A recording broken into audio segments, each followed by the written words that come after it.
Hey there! Want more fairy tales? Click subscribe. There was once a kind old shoemaker who lived in a tiny shop at the edge of a busy little town. Every morning, he opened his door before the sun came up and worked until the sky turned dark again. He cut, stitched, and polished every pair of shoes with great care, hoping someone would buy them so he and his wife could eat for another day. But times were hard. Fewer people came to his shop now. Big stores in the center of town sold cheaper shoes, and many customers went there instead. No matter how hard the shoemaker worked, the coins he earned were never enough. Some days, he and his wife had only a small bowl of soup to share. Still, the shoemaker didn't complain. He loved his craft, and he believed that if he kept trying, things might get better. His wife always encouraged him too. She would smile gently and say, "We've made it through tough days before. We'll make it through this one as well." But inside he worried. His shelves were almost empty, his tools were getting old, and worst of all, he had barely any leather left to make new shoes. One cold evening, after counting the few coins in his drawer, he realized the truth. He had money for food or for leather, but not for both. He felt tired and heavy, like the whole world was sitting on his shoulders. He looked around his quiet shop and sighed. Only one small piece of leather lay on his table. It wasn't enough for many shoes. It was barely enough for one single pair. "This is all I have left," he whispered. "One chance to make something good." He sat down and slowly ran his hand over the leather. Even though he was sad, he didn't want to waste this last opportunity. He sharpened his needle, lit a small lamp, and began to cut the leather piece with steady hands. His movements were slow but filled with hope, as if maybe, just maybe, this one pair could change something. By the time the moon was high in the sky, he had finished cutting the pieces. His eyes were tired and his hands were sore. He placed the pieces neatly on the table and decided he would sew them in the morning. The old shoemaker blew out his lamp, locked his shop, and walked home through the quiet nighttime street. He did not know what tomorrow would bring. Early the next morning, the shoemaker woke up before the sun, just like he always did. He got dressed quickly and walked to his small shop with a mix of hope and worry in his heart. He kept thinking about the last piece of leather he had cut the night before. It was the only chance he had left to make something that might save his shop. When he unlocked the door and stepped inside, he stopped right in his tracks. Something was different. The table where he had left the cut pieces of leather was no longer messy.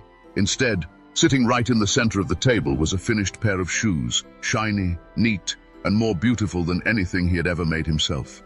The stitching was perfect, the shape was smooth, the colors matched like they were painted by an artist. The shoemaker blinked several times, thinking maybe his tired eyes were playing tricks on him. How did this happen?" he whispered. He walked closer and gently picked up one of the shoes. It was soft but strong. It felt like magic in his hands.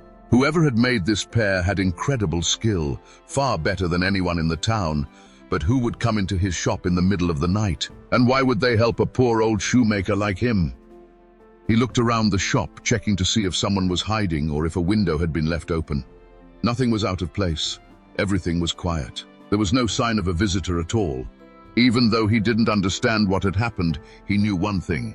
These shoes were too good to sit on a shelf. Someone in the market would surely buy them. So he carefully wrapped the pair and hurried to the town marketplace. People walked past stalls filled with fruits, toys, baskets, and clothes. When the shoemaker opened his wrapped bundle, a customer gasped. "These are amazing! How much?" the customer asked immediately. The shoes sold faster than any shoes he had ever made before, and for a very good price. With the money he earned, he bought enough leather for several more pairs. The coins felt heavy in his pocket, but his heart felt light for the first time in a long while. That evening, after returning home and telling his wife about the strange and wonderful event, he returned to his shop with new energy. He cut the new leather just as carefully as before. He did not know if anything magical would happen again, but he placed the pieces neatly on his table anyway. "This time," he whispered with a small smile, "I won't give up hope." He turned off the lamp, locked the shop, and went home, never guessing that the mystery was only just beginning. The next morning, the shoemaker walked to his shop with a little spark of hope inside him. He tried not to expect anything unusual, but he couldn't stop thinking about the perfect shoes he had found the day before. Maybe it had been a lucky accident. Maybe someone had passed by and felt kind. He wasn't sure. Still, his hands shook a little as he opened the door. And again, he froze. Right there on the table were finished shoes, not one pair, but several. Each pair looked different. One was simple and neat. Another had tiny decorative patterns, and a third was bright and colorful. All of them were made with more skill than he had ever seen in his life. He whispered, This can't be real. But it was. He walked around the table slowly, touching each pair with gentle hands. The stitches were tight, the shapes were perfect, and the leather looked as if an expert had spent hours working on it. Yet he knew he had left only cut pieces the night before. No one else had a key to his shop, and the windows had all been closed. Someone is helping me, he murmured. But who? The shoemaker didn't know the answer, but he did know what to do next. He gathered the shoes carefully and hurried back to the marketplace. Just like before, the shoes sold instantly. People were amazed by the designs and the quality. These are the best shoes I've ever seen, one woman said. Do you have more? Another man asked. With the money he earned, the shoemaker bought even more leather, enough for many pairs. He returned to his shop full of excitement and curiosity. That evening, he cut the leather into shapes for boots, sandals, and simple walking shoes. He arranged the pieces neatly on the table, just as he had done the night before. His wife visited him before closing and smiled warmly. Whatever is happening, I'm glad you're happy again. So am I, he said, but inside he had 1,000 questions. He closed the door, turned off the light, and went home once more. The next morning, the miracle grew even bigger. The table was completely filled, far more than before. There were tall boots, soft slippers, tiny children's shoes, and sturdy work shoes. Every pair looked like it belonged in the finest shop in the country. The shoemaker couldn't believe his eyes. He felt amazed, grateful, and a little confused all at once. Someone out there, someone truly talented, was secretly helping him every night. This is a blessing, he whispered. Day after day, night after night, the same thing kept happening. The shoemaker cut the pieces, left them on the table, and by morning, perfect shoes appeared like magic. His shelves started to fill, his customers increased, and soon he sold more shoes in one day than he used to sell in a whole month. People in town began talking about him. Have you seen the shoemaker's new designs? He must have learned a new skill. He's making the best shoes around. The shoemaker always smiled kindly and said very little. He knew he hadn't made the shoes himself. Someone else was helping him in secret, but he didn't know how to explain that without sounding foolish. Still, he was grateful every single day. With the money he earned, he and his wife were finally able to buy good meals, warm clothes, and new tools for the shop. They no longer had to skip dinners or worry about paying for firewood. The shoemaker's wife filled their home with cheerful smells of fresh bread and homemade soup. Their days, once full of worry, now felt light and hopeful. One afternoon, as they counted the coins from the day's sales, the shoemaker's wife said, "Look how far we've come. Just a few weeks ago we had nothing left, but now look at this." Her eyes sparkled with joy. The shoemaker nodded slowly. "I still can't believe it. Whoever is helping us, they have changed our lives." With time, the couple's small shop grew more and more popular. Soon the shoemaker hired workers to help sell the shoes, dust the shelves, and greet customers. The tiny shop didn't feel tiny anymore. It felt like a real busy business. They saved their money carefully, and one day they made a big decision. They would move out of their old drafty house and build a warm, sturdy home where they could live comfortably. The new house had a strong roof, a cozy kitchen, and a little garden out front where the shoemaker's wife planted bright flowers. Standing outside their new home, the shoemaker whispered, "It feels like a dream." His wife took his hand and said, "You've always worked hard. You've always been good. Sometimes blessings come when we least expect them." But even with all the comfort and success, one thought stayed in their hearts. Who was helping them and why? "I want to know who they are," the shoemaker said one evening as he placed the last pieces of leather on the table. "They've helped us so much. I can't keep accepting these gifts without at least saying thank you." His wife nodded. "You're right. Whoever is helping you has a good heart. We should find out who they are and let them know how grateful we are." "But how?" he asked. "They come at night. We always arrive after they're gone." His wife thought for a moment, then smiled. "We will stay here after sunset and hide somewhere inside the shop. Then we can watch without being seen." The shoemaker felt nervous but also excited. "Do you think it will work?" "I'm sure it will," she said. "We just have to be quiet and patient." That night, they turned off every lamp in the shop and made everything look exactly the same as usual. The cut leather pieces were neatly placed on the table, just like always. The shoemaker pretended to close the shop, locking the door from the inside so no one would suspect anything. Then the couple tiptoed to a small hiding spot behind a large wooden cabinet near the back wall. It was a tight squeeze, and the shoemaker's knees almost touched his chin, but they both stayed still. The only light came from a thin line of moonlight shining through the window. For a long time, nothing happened. The shop was silent except for the sound of their breathing. Minutes passed. Then what felt like an hour. The shoemaker started to wonder if maybe no one would come at all. Maybe it had all been a strange, lucky dream. But then, just after midnight, a soft sound broke the silence. Tap, tap, tap. Light footsteps, soft humming, tiny giggles. The shoemaker and his wife held their breath. Something or someone was inside the shop. The humming grew louder, cheerful and playful, like a small tune made by happy voices. Slowly, the couple peeked through a thin crack between the cabinet boards. Their eyes widened. Two tiny, lively figures jumped through the window and landed on the floor with little thumps. They were not children, and they were not adults either. They were something else, something magical. They were little elves, no taller than a small chair, wearing old, torn clothes and no shoes at all. Their hair was messy, their ears were pointed, and their eyes sparkled with excitement. The elves danced around the room as if it were their own workshop. They hopped onto the table, grabbed the pieces of leather, and got straight to work. Their hands moved so fast that the shoemaker almost couldn't follow their movements.